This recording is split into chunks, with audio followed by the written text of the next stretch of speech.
नमस्कार, मैं संजय सिन्हा आज अपने स्कूल की यादों से कहानी लेकर आपके पास आया हूँ। मेरे फिजिक्स के टीचर डार्विन का सापेक्षता का सिद्धांत पढ़ा रहे थे। वो पढ़ा रहे थे कि यही वो आखिरी सिद्धांत है जो सच है। संजय सिन्हा ने बीच में खड़े होकर मास्टर साहब को याद दिलाने की कोशिश की कि सर, ये सापेक्षता का सिद्धांत तो अल्बर्ट आइंस्टीन का दिया हुआ है। डार्विन ने तो बंदर से आदमी बनने का सिद्धांत पेश किया था।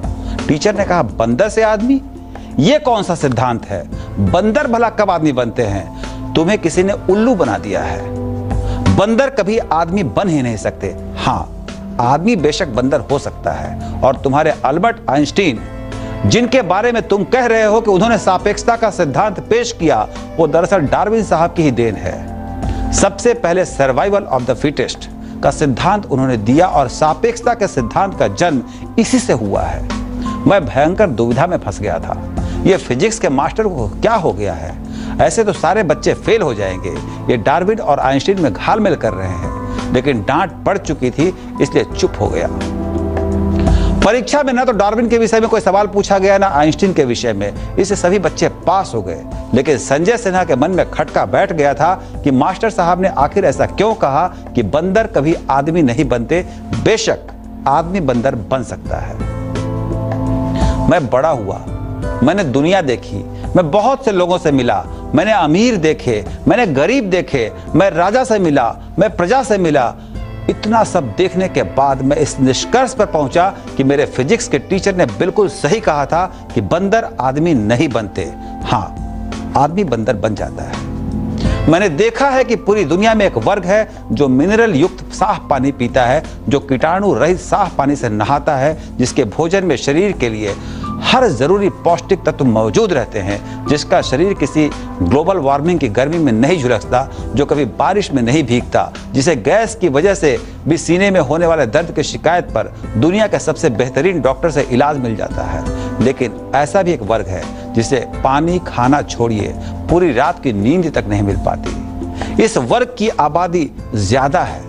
बहुत साजिश करके साफ पानी और पौष्टिक खाना खाने वाले वर्ग ने दूसरे वर्ग को उन सुविधाओं से वंचित रखा है। और जो इससे वंचित हैं, उन्हें दूसरे वर्ग ने अपनी दौलत, अपनी ताकत के बूते आदमी से बंदर बना रखा है। दिखने में ये आदमी की तरह लगते हैं, लेकिन हकीकत में वो सारा दिन दूसरे के इशारे पर गुलाटियां मारता है। आप सब बहुत पढ़े लिखे हैं। आप सबने पढ़ा ही होगा कि बहुत पहले आदमी आदमी को गुलाम बनाकर रखता था। जो गुलाम होते थे वो शासक वर्ग की तुलना में दोयम दर्जे के होते थे। पैसे की कमी, ताकत की कमी, भोजन की कमी ने उन्हें दोयम दर्जे का बना दिया था। और ये सब किया ही जाता था इसलिए ताकि संसार का बहुत बड़ा वर्ग गुलाम बन सके। अजीब विडंबना है, पहले दूसरे देशों से आए लोगों ने हमारे देश के लोगों को आदमी से बंदर बनने पर मजबूर किया। अपने खाने, अपनी शिक्षा और अपनी सुविधा में उसने इतना फर्क पैदा कर लिया कि उसके आगे हम दोयम दर्जे के बन गए। फिर हमें बंदर बनाकर वो खुद मदारी बन बैठा।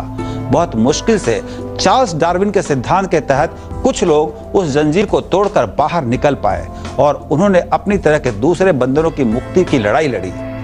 उन्होंने तमाम बंदरों को समझाया कि तुम बंदर नहीं, मदारी बनो। फिर हम में से कुछ लोग मदारी बन गए और उन्होंने हमारे जैसे बंदरों को यकीन दिलाया कि अब हमारा इवोल्यूशन होगा। अब हमें बेहतर खाना, बेहतर पानी, बेहतर सोना, बेहतर सब कुछ मिलेगा। और एक दिन हम तन से नहीं, मन से भी आदमी बन जाएंगे। लेकिन ऐसा हुआ नहीं। बहुत पहले एक आदमी शारीरिक शक्ति का इस्तेमाल दूसरे आदमी को बंदर बनाने के लिए करता था। फिर यही काम सामूहिक रूप में किया जाने लगा और पूरा एक समाज दूसरे समाज को बंदर बनाने लगा। आज कोई किसी का गुलाम नहीं है। सुना है कि देश दर देश आजाद हो चुके हैं। डार्विन साहब ने अनाउंस कर दिया है कि अब कोई आदमी बंदर नहीं, बल्कि बंदर भी आदमी बन चले हैं। लेकिन कई साल पहले मेरे फिजिक्स के टीचर ने डार्विन के सापेक्षता का सिद्धांत पढ़ाते हुए मुझे समझाया था कि अगर आदमी ने अपनी शिक्षा, अपनी बुद्धि, अपने विवेक का सही इस्तेमाल नहीं किया तो सापेक्षता के सिद्धांत के तहत वो फिर आदमी से बंदर बन जाएगा। वो मदारी के इशारे पर सिर्फ जीने के लिए उपक्रम करता हुआ नजर आने लगेगा। उसके पास जीने की फुर्सत ही नहीं होगी। जिंदगी को जीने का काम कुछ लोग करेंगे, बाकी लोग उनके जीने के लिए सारी सुविधा मुहैया कराने का यंत्र बन जाएंगे। मनुष्य सिर्फ मृत्यु से शापित हो तो कोई बात नहीं, लेकिन जिंदगी से उसे शापित नहीं होना चाहिए। जो जिंदगी से शापित होते हैं उनकी भुजाओं में ताकत तो होती है लेकिन खुद के लिए नहीं। सारा ब्रह्मांड उनमें होता है लेकिन दूसरों के लिए। जो जिंदगी से शापित होते हैं उन्हें अपने गुलामी का एहसास ही नहीं होता।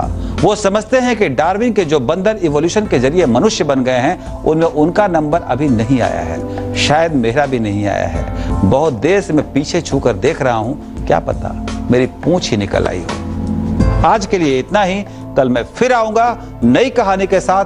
तब तक के लिए अपने दोस्त संजय सिन्हा को विदा दें। नमस्कार। এই চ্যানেলটির প্রতি আপনার আগ্রহ আমাকে আরও উৎসাহিত করবে। ধন্যবাদ।